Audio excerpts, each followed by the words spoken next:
Wow, Nate, it's like we were just here a few minutes ago talking fantasy football. Isn't that kind of crazy? Don't you get that deja vu feeling every Wednesday? Exactly. And, now we get to talk the real side of the ball, the defensive side. There you go. Yeah. Welcome to everybody back to Fourth and Frames, the second fantasy football podcast or fantasyandframes.com IDP edition, as we do every week with Mike Woellert from 444 Fantasy Football. Mike, how are you doing today, sir? I'm doing well. Just boy, it's a really good time of year. Basketball starting, hockey starting, baseball playoffs, football, of course, and it's a good time of year if you are a sports fan. Absolutely. So we're going to get into some relevant news as we do every week, just to give you an idea what to expect. Every week we're going to go into some relevant news. We're going to give you some prime matchups at the defensive line, linebacker, and defensive back position that we think, hey, these players are in a good spot this week. You may want to start them. Then we'll do our Oklahoma drill where we again go by defensive lineman, linebacker, defensive back. We have two players.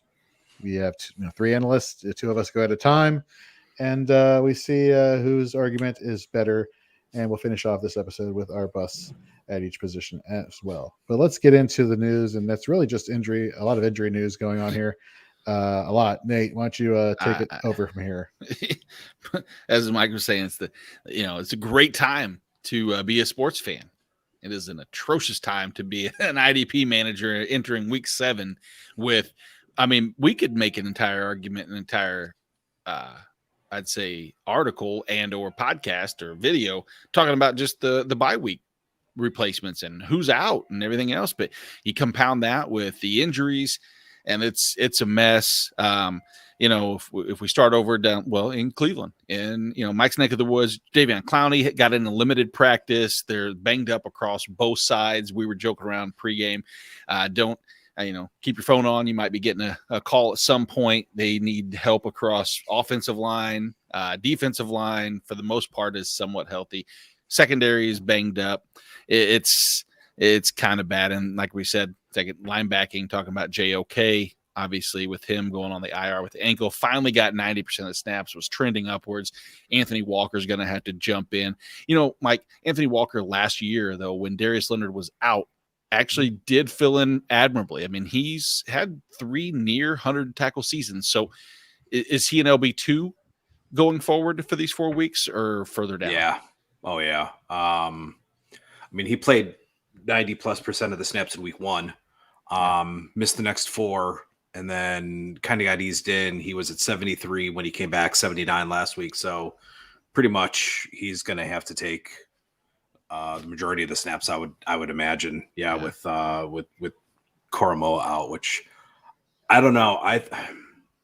That's an injury that's going to stink.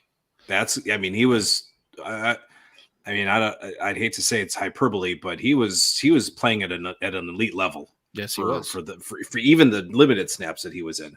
So that one's going to stink. Yeah. And it's just, it finally, everybody wanted, everybody was talking. We've talked every week is get him more snaps. When is he going to be ready? Let's see it. Let's get it. And he finally does. And, it's unfortunate. It's the one impact that I think the non-IDP players don't feel as bad as we all do, especially Browns fans like yourself. I'm sorry to hear that. Staying in the AFC North, Patrick Queen has been banged up, lost some snaps. It's been an interesting situation in Baltimore. Baltimore's defense as a whole has just been pretty atrocious. It's an interesting scenario. AJ Johnson, talking about interesting scenarios. Denver, you lose Josie Jewell. AJ Johnson tears a pec. He's on the IR. Now it's Justin Sternad and Micah Kaiser, both of which make me go, kind of. Am I missing anything between those two that we should pay attention to? No, I like Sternad. I know he's calling the plays, so I think he is a little bit more IDP value probably. But Kaiser, he's going to have to play. Detroit mostly, or not Detroit, Denver plays a lot of 2 linebackers inside. So both of those guys are probably going to have some sort of value. Unless they bring in somebody off the street, which I haven't seen. No, but those 2 are probably going to play. Yeah. Shaq Thompson is still up in the air. We don't know exactly what to think there. Jorge, one of your favorite guys, Darnell Savage, and Green Bay is on concussion protocol, has some time to still recover. Not quite sure if he's going to play. Most recent news in the Jets, Mike, we were talking earlier, CJ Mosley had a little hamstring injury during practice. There's a chance that he could miss if it lingers, if he doesn't get practices in with, I'd say, a lack of depth with the Jets linebacking core. Not an immediate next guy up. Anything specific or any one specific that might step in that might be IDP relevant? No. Well, I think if Mosley misses there, someone tweeted out that Jamie Sherwood would get the start and call the plays. So I think that answers that in itself without even knowing you were answering the question. all that equal sign, no. Exactly. Let's finish on some positives. Let's talk about some guys returning at least. I'll speak for the Chiefs. Chris Jones is supposed to come back. There's talks that Jorge and I were talking in the last show that he might move back to the middle. Maybe more defensive tackle. Spags likes that pressure from the middle in, and then maybe get some of the guys on the edge a little bit more free reign to do some more instead of him just being doubled and tripled the entire time when he's been healthy. We shall see exactly what that means. I would love to see Chris Jones penetration and Derrick Henry at the line of scrimmage and see what happens there. That should be interesting. I don't look forward to Chris. I feel bad for Chris Jones in that situation, but it is what it is. And last but not least, Stephon Gilmore is eligible to return for Carolina. IDP relevance is from a corner, but from a true team standpoint, I think that is extremely helpful for the Carolina Panthers. With that being said, anything else that we missed? Juwan Bentley has rib injury.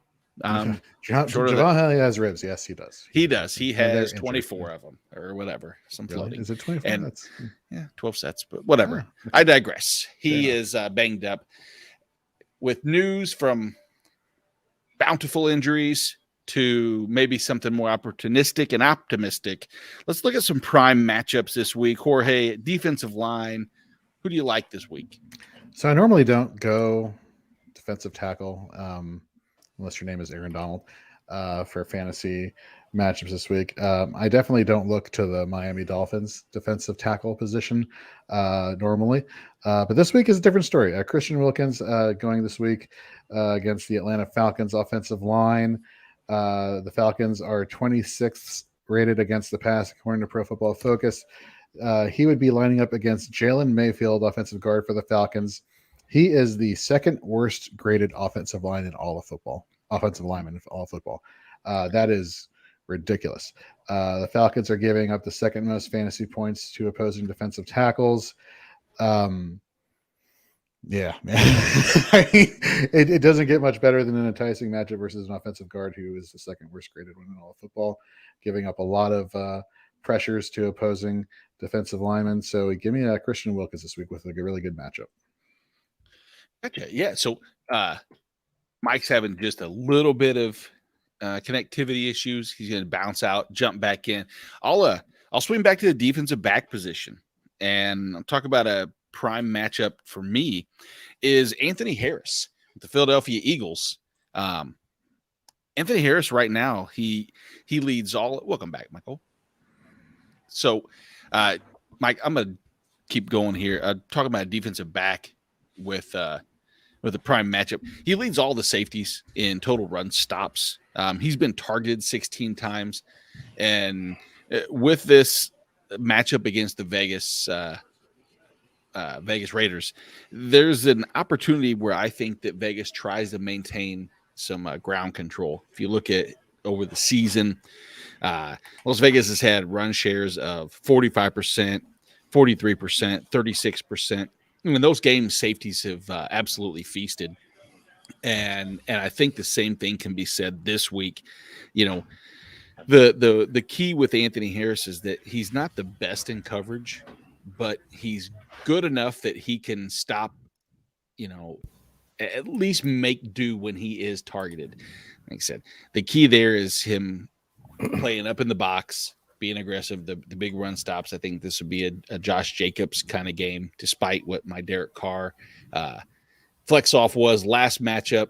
That was at you, Jorge. You forced me to take Derek Carr, and I had to find a good argument. Hey, but well, it is something what it tells is. me the shoe's on the other foot this round. So That's quite all right. I digress. Okay. I do like Anthony Harris, like I said, both aspects, run and pass attack. Mike, how's your audio, man? Oh my God. Sorry. I stopped the video, and so I'm sorry, everybody. You can't see my pretty face, so I really apologize for that. So I'm probably going to be no video for a while. But I'm good. I think I'm good. So, well, as much as we like to see your face, most important is probably your words, and you're going to put together some words into a sentence and maybe into paragraphs to tell us a linebacker that you think is in a prime matchup.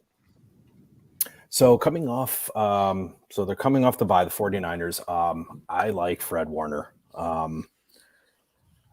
He's weird. Sometimes he gets a bad rap for not being an IDP guy or kind of having some more name value than normal, but he's only got one game fewer than 9 tackles this season. So if you're in a tackle heavy format, he's been aces. Not as many of the big plays this season, but from a tackle standpoint, he's been solid. A 14.3% tackle rate this season. The Colts are allowing 15 tackles a game to the inside linebacker position. So that's where most of his snaps are coming from. He's coming mostly from the inside, and he's just a quick off-ball linebacker, good in coverage when he needs to be. So Fred Warner, I've got, I believe, if I am not mistaken, in my rankings this week, because rankings are awful, because nobody is playing. I've got Fred Warner as my LB6 this week. And I got to tell you, talking about rankings, my defensive after 10, I'm like, all right, good luck, folks. There's just nobody playing. I mean, am I really ranking Dante Fowler my top 15 this week? Why do I feel like this is becoming a trend? Unfortunately, each week that we have to talk about take routers and this, not going to pat myself on the back or anything, but Jorge, I just got the leaderboard for Fantasy Pros, and it sucks that not everybody else can't see it. I only, I have to post it, whatever. But I did finish first this week in the IDP rankings. But your third time this season? Yeah, but still not first overall for the season to date. So, good and bad. But let me write this down. Right, Fred Warner, LB6, according to Mike Woellert. And if you don't think I don't have him high enough, I will definitely be moving him up because, well, that makes sense to follow Mike.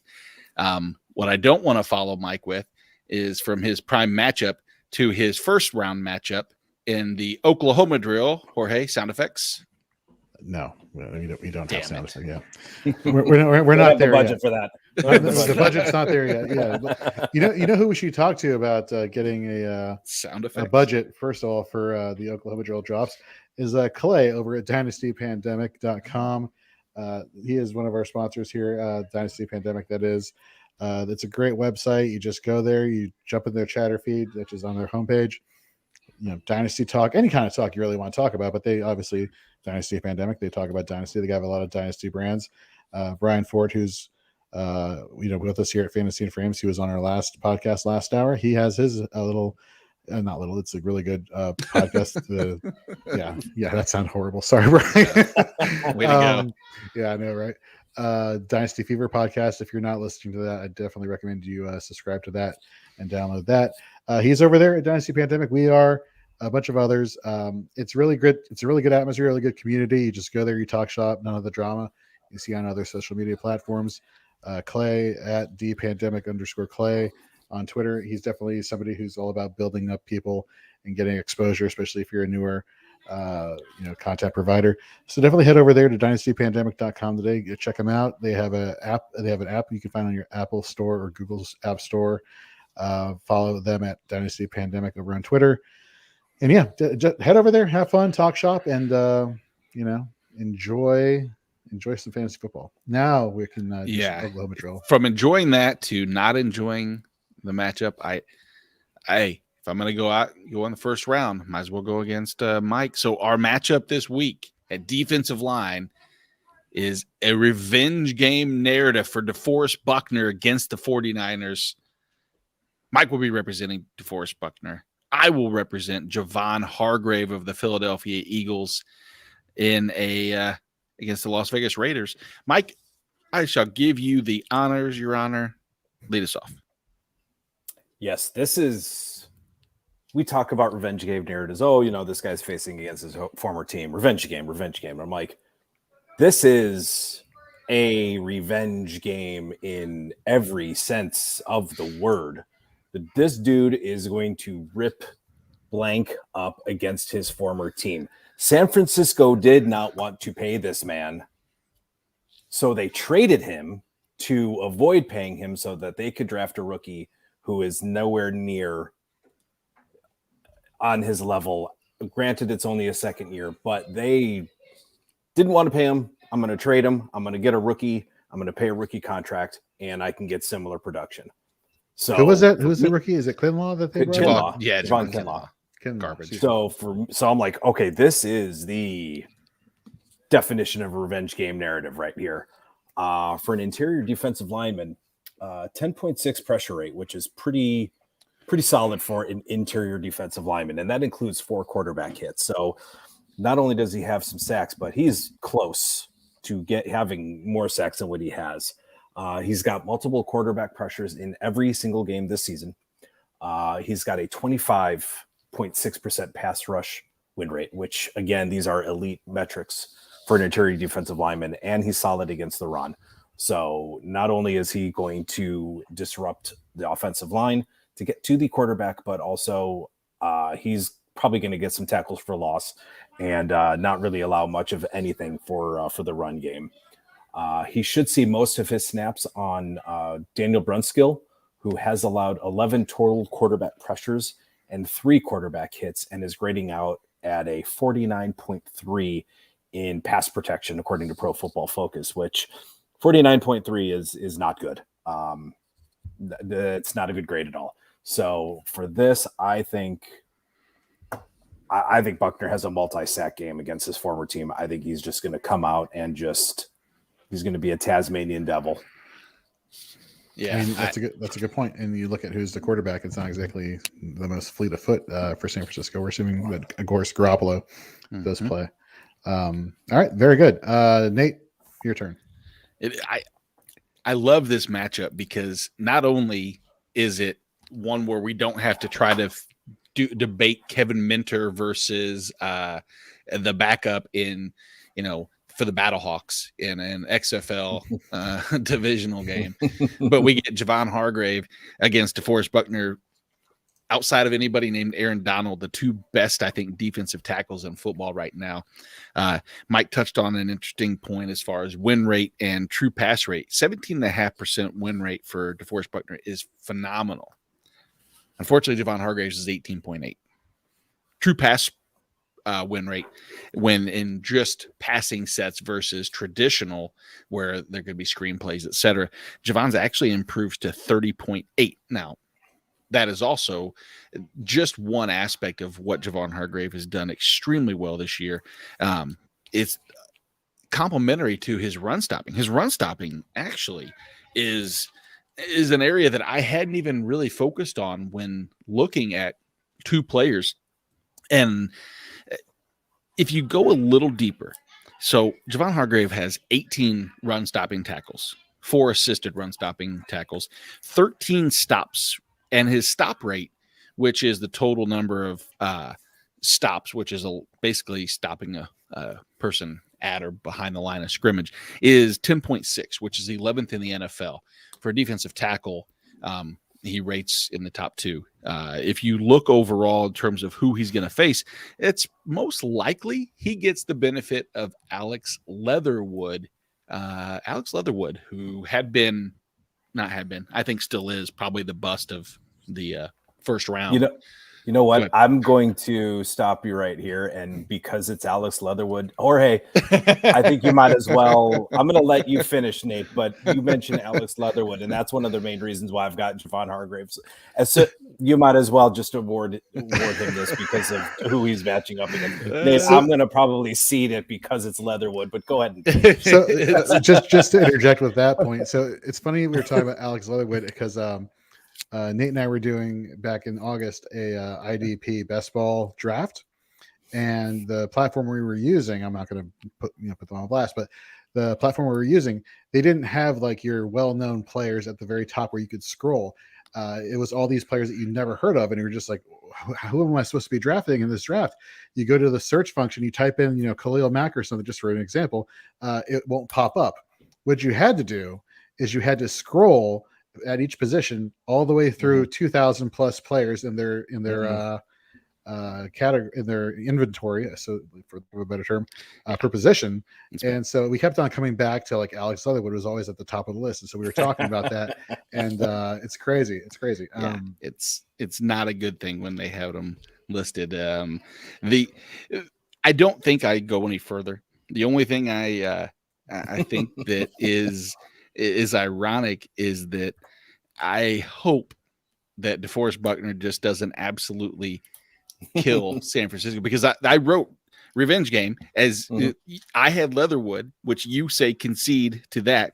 I shouldn't have started with Revenge Game narrative whenever I introduced it, because I was waiting to hear that. I already had it. So I mean, that was my first line. That was my first line. I 100% guarantee it was. So, we go back a couple weeks, and Jorge, since when Mike was grading or judging yours and my one time, he said that he takes it very seriously and he puts check marks and he puts things. I've started doing the same, and so I find little key phrases like catchphrase. You can tell, you can't say the word. The word is Leatherwood, and you can't be like, it's what Police Academy, Blue Oyster, and most Police Academy fans probably would understand that reference. I believe the Blue Oyster Bar. Yeah, of course. Yes. Blue Oyster Bar. Yep, it's etched in our brains forever. Look, I like both guys. DeForest Buckner, for obvious reasons, just elite at the defensive tackle position, but he does everything. On the flip side, Hargrave has been playing lights out this year. And it's not because you told me to do this because of Alex Leatherwood. It's so much so what the 49ers offense, I think, is going to do. You talked about the mismatches up the middle for the 49ers with the DeForest Buckner. I think this is going to be more of a run-heavy game, even though the Colts are pretty good against the run. I'm looking right here at Elijah Mitchell, who I'm assuming is going to be the lead guy, just because whenever he's been there, he's dominated touches. You look at the zone running scheme; they like to run to the outside, like to stretch this offensive line and defensive line, left or right. And a lot of his runs, the majority of his runs this season and the games he has played, have been around left tackle and around the left end, around the blocking tight end. I think they try and get away from their number one weakness, which is up the gut. Which is why I think Hargrave is going to be the better choice this week. So let's go with Nate with that one. Thank you, Alex Leatherwood. Let's move back to the linebacker position. Mike gets his retaliation. Jorge, that's never a good thing. When I know I'm about to get smoked. You had to, get an angry. Yeah, I know.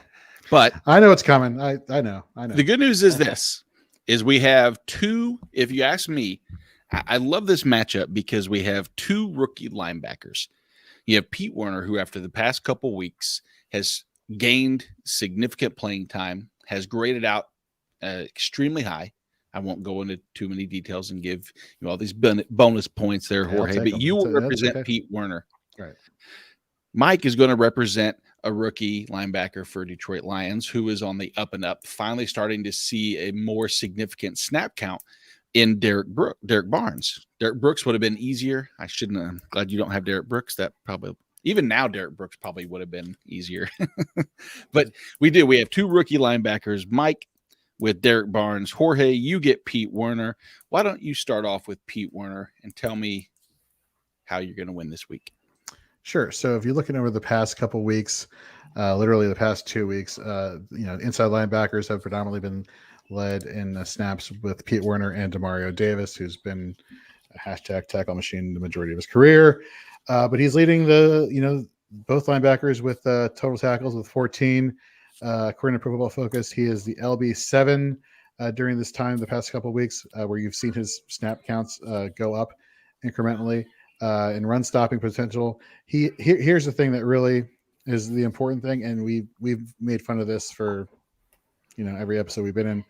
What's the missed tackle percentage? How much are they whiffing on their tackles? Like, is the volume going to be there where they can actually compensate for all the missed tackles? He has a 0% missed tackle percentage. Like, he's on the ball wherever he's going. What I really like about him is his coverage. He's graded really well in tackling as well as in coverage, according to Pro Football Focus. I look at what the Seattle Seahawks have been doing since Russell Wilson has gone down to injury. You look at Geno Smith, and you saw it last week against Pittsburgh on Sunday Night Football. And conversely, we were talking about this, Nate, during our last podcast episode, like an hour ago. When I talk about the Seattle offense, our first thoughts were going towards the running backs. They were going towards Alex Collins. They were going towards Rashad Penny, DJ Dallas, Travis Homer. And then we got to DK Metcalf and then Tyler Lockett. And you see the average at the target for DJ Dallas, who just happens to be their best or most targeted receiving back. When targeted, he's getting targeted 3 yards down the field. On the season, Alex Warner is getting targeted 2.5 yards down the season by opposing quarterbacks.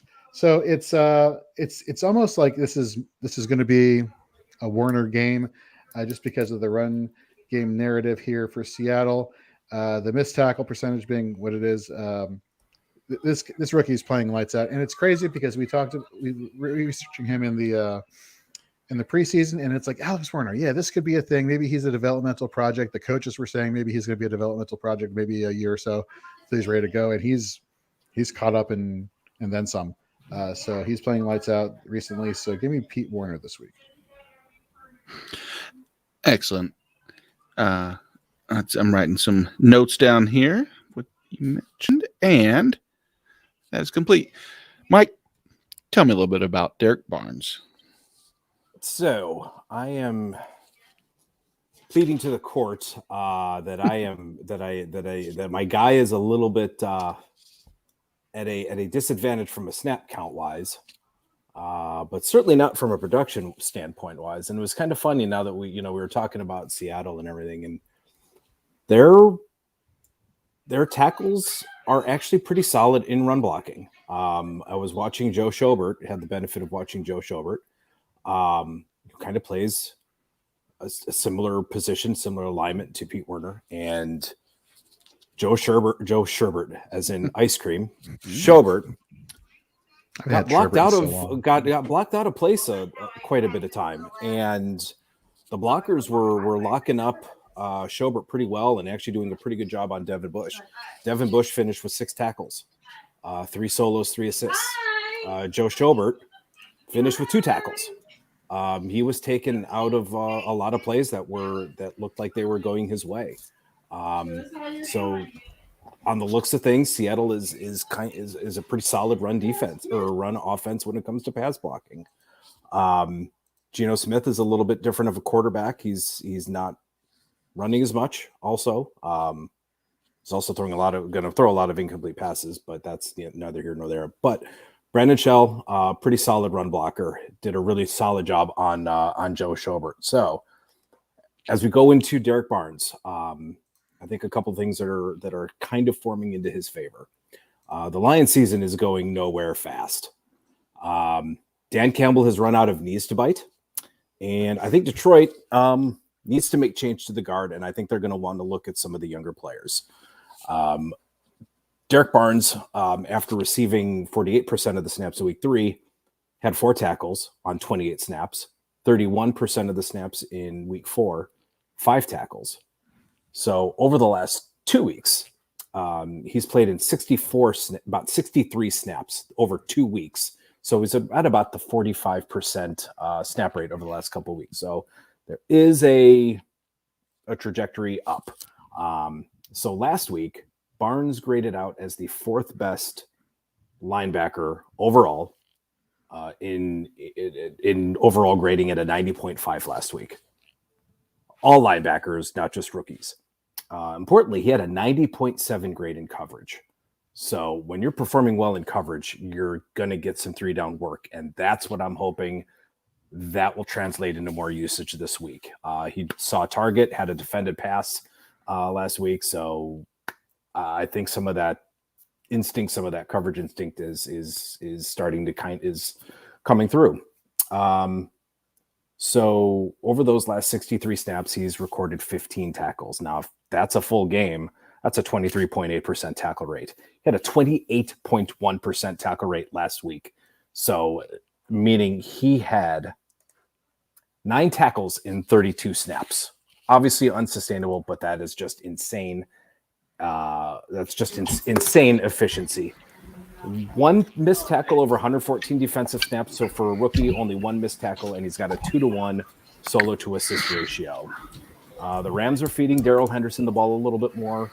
He should also see Tyler Higbee in coverage, but he could also get some of those routes on Robert Woods as he does kind of his slants. The Rams have allowed 15 or more tackles to inside linebackers in 3 consecutive games. So they're pretty friendly to the inside linebacker position.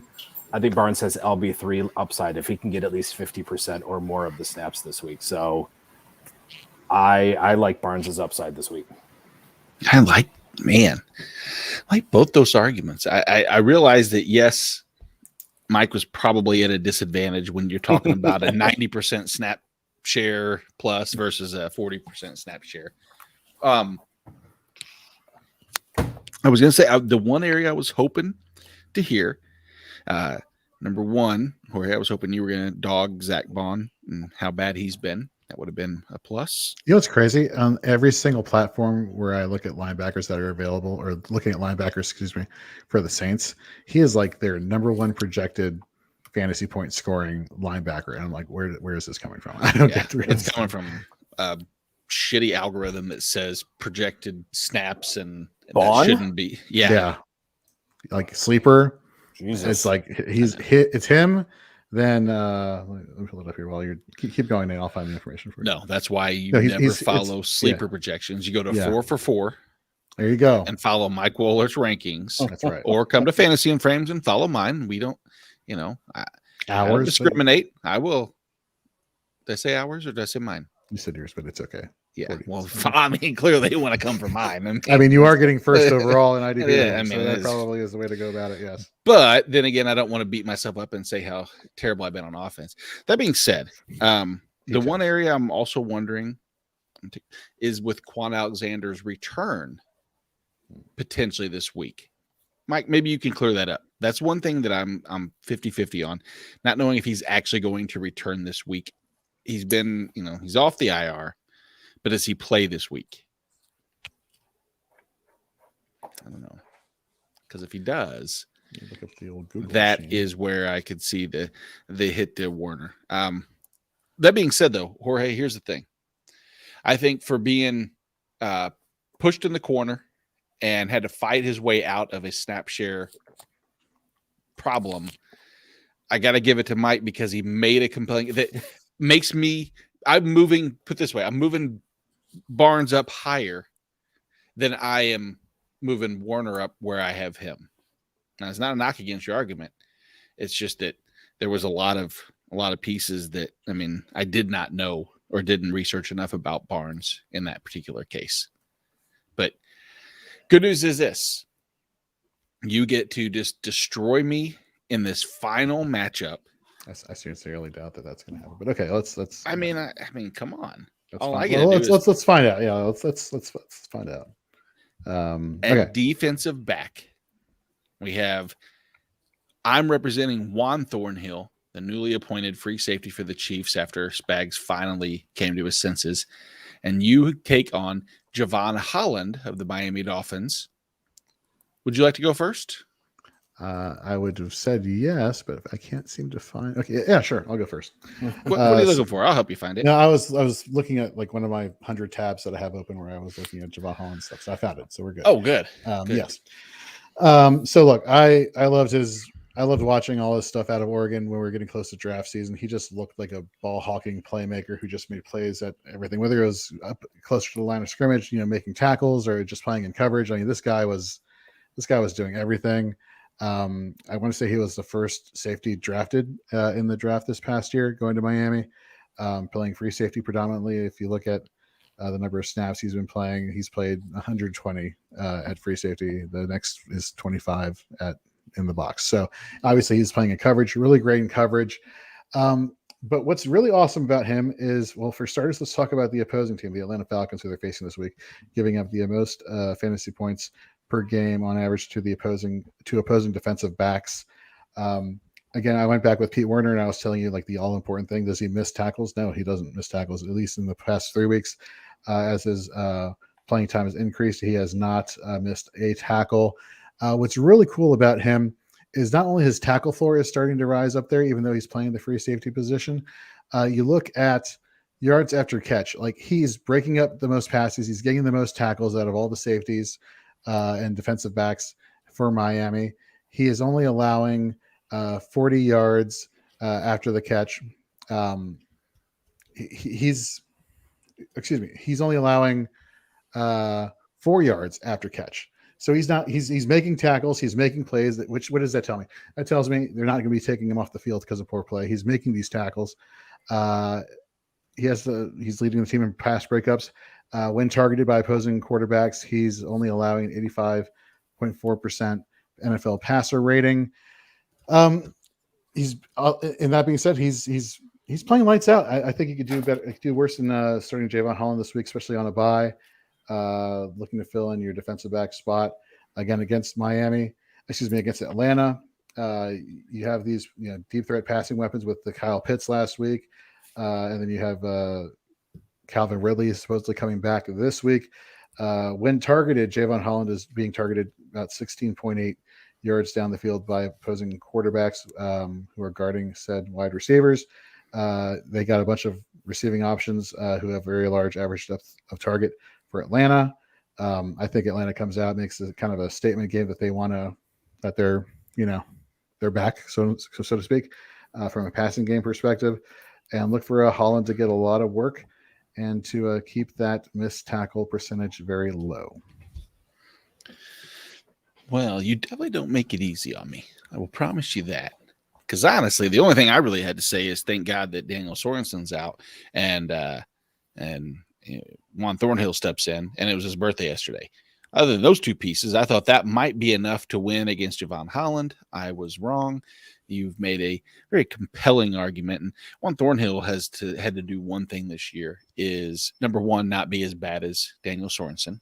Check mark. Didn't take much. He, after watching Chiefs secondary get burnt and beat deep after deep after deep attempt, it was about time that Spags realized that he had to get, I don't know what doghouse Thornhill was in, but finally he's getting a chance to play on the field. What I hope to see is the potential, the 2019 style Juan Thornhill, which shows me his upside. And the upside, when you're playing sparingly and in and out of rotational pieces and not getting enough snaps, and you look back to 2019 and he had 58 tackles, the 3 interceptions and 5 pass defense. That's the type of playmaker that Juan Thornhill can be. He can play downhill. He can get tackles behind the line of scrimmage. He can play in coverage.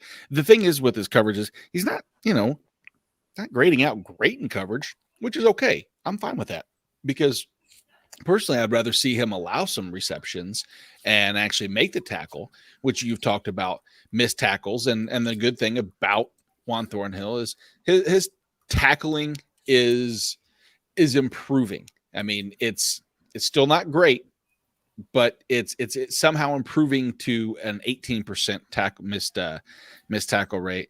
Probably not the best thing to do is talk about an improving missed tackle rate and saying that it's improving to 18. But back in 2019, when he had all of his, the real solid numbers in that defensive back upside that we were hoping for, he had a 19.4% missed tackle rate. So that is improving. His overall, I'd say, approach is it's highlighted, but to me, when you look at Spags scenario and situation against run-heavy teams. If we look back over the last couple of years, when you look at games where Juan Thornhill and the Kansas City Chiefs have faced opponents who have a run-heavy offense, and Thornhill is in the box on 25% of the snaps, that is translated to a median floor of 6 solo tackles, 3 assisted tackles, and pretty much, I'd say that flashy playmaker upside that we want to see when he's back in coverage. Sometimes being around the ball and being a ball hawk doesn't translate necessarily to the overall to interceptions like it did back in 2019 when he had 3 of them. We're still waiting for that to come through. This year, he still doesn't have an interception, but it's Tennessee. And let's be honest, they're going to be able to try to shut down A.J. Brown and try to control Derrick Henry. But I think that pressure with Chris Jones, like I was talking about earlier, is going to lead to one of those Ryan Tannehill attempts that Juan Thornhill, being the playmaker that he is, staying back a little bit, is going to get that interception this year to get the season tilting in the right direction defensively. That's all. All right, Mike. I got to tell you, it was the tackle numbers that Nate gave, playing up in the box, where he mentioned the 6 solos and 3 assisted tackles. So I think that put him over the edge. I graded out at 5-4 in favor of Nate. I feel like the Andy Roddick versus the Pete Samperses of the IDP community, where it's just, you push them to extra sets just a little bit, and then you just come up just a bit short. The first time ever tennis has been related to fantasy football in any podcast form ever. Actually, it's the second time, because we just talked earlier about a Serena Williams. Yeah. Oh, was that actually pre? good. Was that pre or was that That during? was pre-show. That's was pre-show. Ah, Yeah. still counts, though. Yeah. This tennis-centric episode has been great. But not to bust on tennis, let's bust on some players that we think is going to have down weeks. Segue. That was very good. That was very good. Thank you very much. I don't have drops for these, so I have to make my own. Jorge, we're going to need you to work on that. Why don't you start us off? Isn't Jorge the keeper of the budget here at Fantasy and Frames? Isn't he? Yeah, I know. Is I'll get to it. he just once actually, you know what? I guess I should start off, since I'm going to talk about a defensive lineman that I think's a bust, and this is the reverse jinx, as Mike has given us each week. I'm telling you, man, every year that I've been doing this, which is now this year and last year with Jorge, I have had Khalil Mack as a bust week at least once. I have been a Khalil Mack truther and a fan forever. I love his play. I've always rooted. And last year he was a bust on one episode, and he came out and he got the first sack of the season, and then he doubled it and he added like 6 tackles for good measure, and he finished like as the defensive lineman, like 6 or 4 or 5, something like that on the week.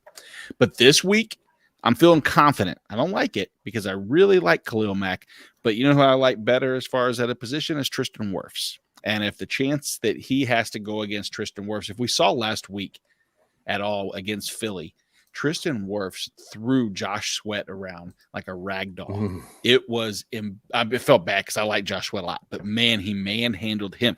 Tristan Wirfs on the season, though, still, I mean, we're actually just look at the past 3 weeks. 0 sacks, 1 pressure allowed. Now, Khalil Mack is a different animal, but we're not talking about garbage time defensive ends that he's had to face against or outside linebackers. Tristan Wirfs has went up against some pretty righteous opponents, and I think that he's held his own. Unfortunately, the Bears are not going to be able to get the Khalil Mack jump that they need this week. Sorry, Khalil Mack. Actually, I'm not sorry. Here comes your 3-sack game. You're welcome, all Khalil Mack owners. Who has linebacker Jorge? I do. Who's your linebacker bust this week? So this is probably low-hanging fruit for avid IDPers, but for the newbies or the intermediate players who still are clinging to hopes that Zach Cunningham could be something of his old self from an IDP perspective as well as a football linebacker perspective, I'm here to put you out of your misery because I don't think that's happening anytime soon. I think that those days are the writing's on the wall there in Houston. If you look at the past 2 weeks, we're looking at the linebacker position. Zach Cunningham has gotten the fewest number of run defensive snaps. He has the highest missed tackle percentage. He's giving up the most yards after the catch. Like it's. I don't think name value goes a long way, which can skew some people's perception of what is value, what is not. I'm telling you, Zach Cunningham is not the value you want for a linebacker in Houston. So if for some reason you've been keeping him in your roster or keeping him on your bench, I think I'd rather have. This is, of course, I'm talking for redraft, and also probably for Dynasty when I'm thinking about this. But for redraft purposes, I'd rather get David Long. Is it David Long who's the one who took over Jayon Brown in Tennessee? Mm-hmm. Yeah, I'd rather have him than Zach Cunningham. I'd rather drop him and pick up David Long at the linebacker position than Zach Cunningham. So I think you're safe to fade Cunningham going forward. That's bold. I like it. Now, Mike, last week at defensive back for his prime matchup, I believe you took Harrison Smith, who came out and had 8 solos and an assist in a good week. Unfortunately, like you've acclaimed and mentioned, your busts have been reverse jinx. So who is the I wish I had a drop or a good segment. Doesn't matter. Who's Mike's reverse jinx bust of the week at defensive back? And this is when the audio cuts out. Damn it. Exactly. No, hello. Oh, Wait, yeah, hello. sorry. Well, I picked a defensive back, and I think my busts have turned into reverse jinxes. In week 5, I chose Jerome Baker. He had 7 tackles and a sack against Tampa Bay in a rough matchup. Last week, I chose Leonard Williams. He had 7 tackles and 1.5 sacks. So my busts are truly turning into reverse jinxes. So I'm just going to go chalk, and I'm just going to say Sean Chandler, defensive back of the Carolina Panthers, and just see what happens. He came out of nowhere last week, had a big game. I think he ended up finishing with like 20 fantasy points in one of my leagues. He had like 7 tackles. He had like 10 tackles and a forced fumble. So I'm just going to go chalk here and say Sean Chandler of the defensive back safety of the Carolina Panthers. Now watch, incoming 20 tackles and 2 interceptions or something crazy. But Sean Chandler's my bust. I just moved Sean Chandler from my defensive back Yes, 41 up to 28. Thank you, Mike. Yeah, I'm looking at also Keith Taylor had a pretty big game for Carolina. That's okay. Interesting names here. And it's funny, Mike, let me get your perspective here. In our pregame show on Sunday, somebody asked what they should do with Jeremy Chin, given that his expectation was so high based off his rookie year and things haven't really matched that. What are your thoughts? Is he somebody that you're still keeping in your starting lineup? Is he somebody that you're comfortable benching? Is he somebody you're comfortable dropping? Like, what are your thoughts there? I mean, Jeremy Chin at this point, you're just going to have to hold and play and just kind of hope. He's kind of like He's like kind of like my Allen Robinson. I have a lot of Allen Robinson, but you know what? And I know he hasn't been playing well. I'm just going to start him every week. I don't care. Whatever. I'll take whatever happens. And when he blows up, he'll finally blow up for me. There you go. No, I agree completely. So, Yep. I mean, well, guys, it was another excellent show. Mike, thank you again for joining us for this entire time, for each week. I know that I can speak for Jorge and myself that it's probably the highlight of the week is to get a talk shop with you and then know who I need to rank higher for your busts. So you always Heading over to ranking or Fantasy Pros rankings right now to make adjustments. Exactly. Yeah. No doubt. Jorge, I'm glad that you were safe today. I heard. Yeah, that was nuts. We had, for those who didn't see on Twitter, I was in the middle of our weekly meeting, lab meeting, and then the big speaker came on all over the base, and it said active shooter situation, bomb threat situation, duck and cover in your offices. And we were on the floor, away from windows for like 6 hours waiting for this to get all cleared. It got all cleared. Nobody was hurt. Nothing negative came from it. It was just all phoned in anonymously, which is, I think, the stupidest thing you could possibly do. Like, do it to like I shouldn't say do it. Like, doing it to like to a corporate office building is one thing, but doing it to like the military, that's just, I don't know what you're thinking. Anyhow, so that worked out well. But today was an interesting day. Definitely not what I was expecting for my Wednesday. Well, on that note, nothing. Yeah, no, that's a hell of a way to end the nothing show. like a way to. I don't even want to make a reference joke about anything. I will just say for Mike, for Jorge, I'm Nate. See you next week. See you, folks.